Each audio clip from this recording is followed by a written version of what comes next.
Welcome to the Pelican Bay Railroad. This narrow gauge line serves a scenery-rich area of Northern California. The railroad is an invention of model railroader Paul Scoles. Like most, Paul got started in model railroading as a child. It started when I was, I think, 6 years old, and my parents presented me with a Lionel train set.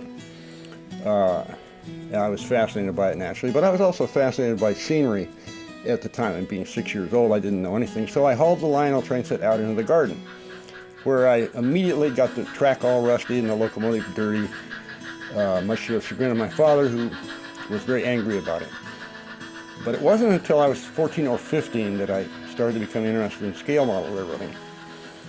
A next-door neighbor had an HO layout that he was building, and I just saw that and started spending more and more of my time there. After college, I was drafted in the Army, like almost everybody back in the 60s. And I went to Vietnam, where I was badly wounded and spent almost a year in a hospital. It was while I was in the hospital recovering that I stumbled across a copy of Model Railroader magazine. I opened it up, and that just immediately turned the switch back on. I was suddenly very interested in model railroading again. Paul became interested in narrow gauge. It seemed as if everyone was modeling Colorado lines, but Paul wanted to be different. I had discovered that California had a large number of narrow gauge railroads of their own, as many, in fact, as Colorado had, but they were largely ignored by the model railroad hobbyists themselves and by the manufacturers. That didn't change the fact that a large number of narrow gauge railroads actually existed in the late 1800s, early 1900s throughout California. Northern California has a wide variety of scenery. They have the coast redwoods that I think everybody knows about, with the giant trees.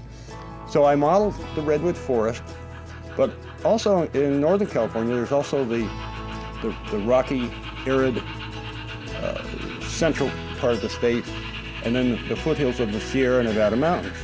So you have this huge mountain range. So you go from redwood forests to the hot, dry inland valleys, rocky, arid, almost desert-like, and then to the foothills of the Sierra Nevada mountains. And so I've depicted all of that here in various parts of the layout. The northernmost model town on the railroad is the town of Klamath. It's a lumber mill town, and it has vastly different scenery than the rest of the railroad.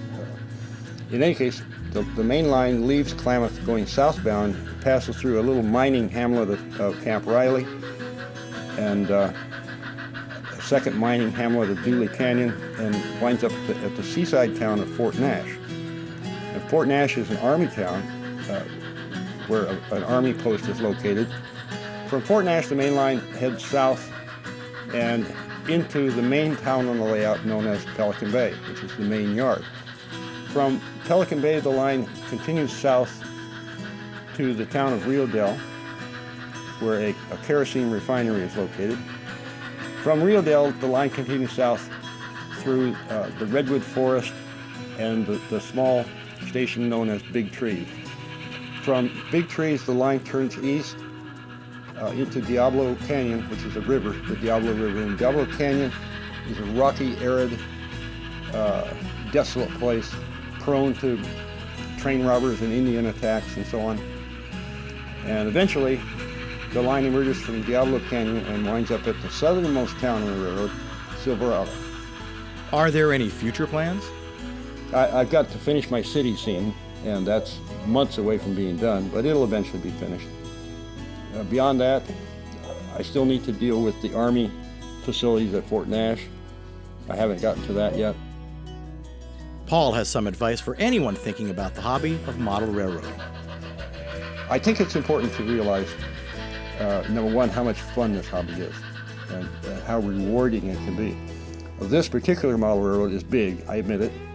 I bit off maybe more than I could chew, but the most important thing is I've enjoyed every minute of it for the past 20 years while I've built it, developed it, torn sections out and redone them so I can improve them, and so on. It's been a wonderful journey, and the only thing I can tell you is if you have any notion of building a model railroad, do it. The Pelican Bay Railroad. While it started as an imaginary project in Paul's mind, the reality is a visual treat of life in 1890s Northern California.